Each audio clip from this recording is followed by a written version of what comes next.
चंद्रशेखर ने कर दिया बड़ा ऐलान, जंतर मंतर से पहले दूसरे धरने का इंतजाम। इस बार सीधे सरकार से भिड़ गया ये दलित का हीरो। क्या फिर होगा भारत बंद? मायावती एक बार फिर से देंगे चंद्रशेखर का क्या साथ? अब की बार कांग्रेसी नेता को बचाने मैदान में उतरे चंद्रशेखर। बुलडोजर पर चंद्रशेखर चलाएंगे बुलडोजर। कर दिया ऐलान, हर कमजोर को बचाने आएगा चंद्रशेखर। जंतर मंतर से पहले दूसरे धरने का इंतजाम। इस बार सीधे सरकार से भिड़ गया दलित का ये हीरो।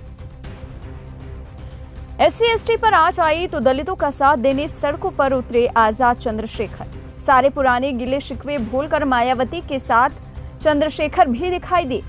यही नहीं, जब CAA NRC आया तो वो भी संविधान को हाथ में लेकर जामा मस्जिद पहुंच गए चंद्रशेखर आजाद। सड़कों से काम नहीं चला तो बाबा साहेब का संविधान उठाया और संसद तक का सफर भी तय किया। ये कहानी है उस नौजवान की जो आज हर कमजोर वर्ग के लिए खड़ा दिखाई देता है, जिसे दलित अपना मसीहा मान रहे हैं। नाम है चंद्रशेखर आजाद। ये सांसद अब मध्य प्रदेश जाने की भी तैयारी कर रहा है, जहां कांग्रेस नेता का 4 करोड़ का घर इसलिए गिरा दिया जाता है क्योंकि वो थाने के बाहर प्रदर्शन कर रहा था। इस बार चंद्रशेखर ने मध्य प्रदेश के CM से ही सीधा पंगा ले लिया और लंबा चौड़ा मैसेज भी कर दिया। यही नहीं, आजाद ने मोहन यादव को शपथ की लाइन भी याद दिलाई कि CM बनने के दौरान आपने जो शपथ लिया था उसका क्या आपने पालन किया। चंद्रशेखर आजाद लगातार इस मुद्दे पर मुखर होकर बोल रहे हैं। वो ये भी कह रहे हैं कि अगर सुप्रीम कोर्ट खुद इसका संज्ञान नहीं लेती है और CM मोहन यादव के खिलाफ कोई कार्रवाई नहीं करती है तो खुद भीम आर्मी सड़कों पर उतरकर इसको देखेगी और पूरे देश में प्रदर्शन होगा। चंद्रशेखर आजाद, आपको बता दें, 11 सितंबर को प्रदर्शन की बात कर रहे थे। 11 सितंबर फिर से आंदोलन करने की बात भीम आर्मी कर रही थी, लेकिन इससे पहले मध्य प्रदेश में हुए बुलडोजर कांड को लेकर चंद्रशेखर आजाद मुखर हो गए हैं और एक बार फिर से वो प्रदर्शन की बात कर रहे हैं।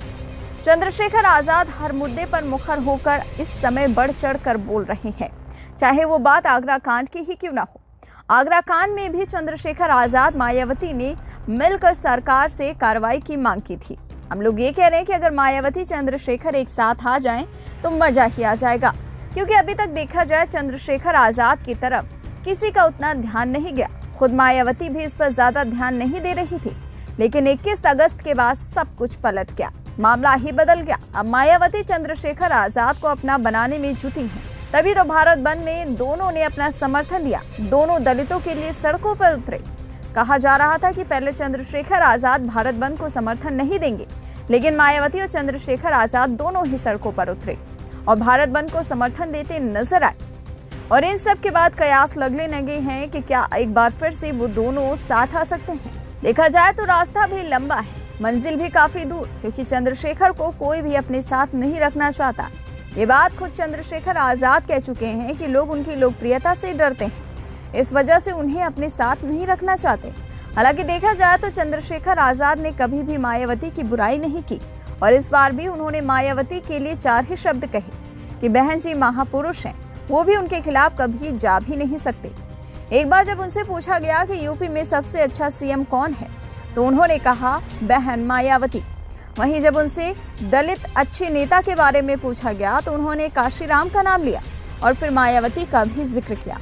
देखा जाए चंद्रशेखर आजाद कभी भी मायावती की बुराई करते नहीं, क्योंकि काहे बगाहे वो एक बात अच्छे से समझ चुके हैं कि आने वाले समय में मायावती की अगर जगह कोई ले सकता है तो खुद वो चंद्रशेखर है और दलितों के मसीहा के रूप में भी वो जाने चाहते हैं। और आने वाले समय में चंद्रशेखर ये दलितों को मैसेज देना चाहते हैं, मायावती के बाद वही दलितों के लिए सर्वे सर्वा होंगे।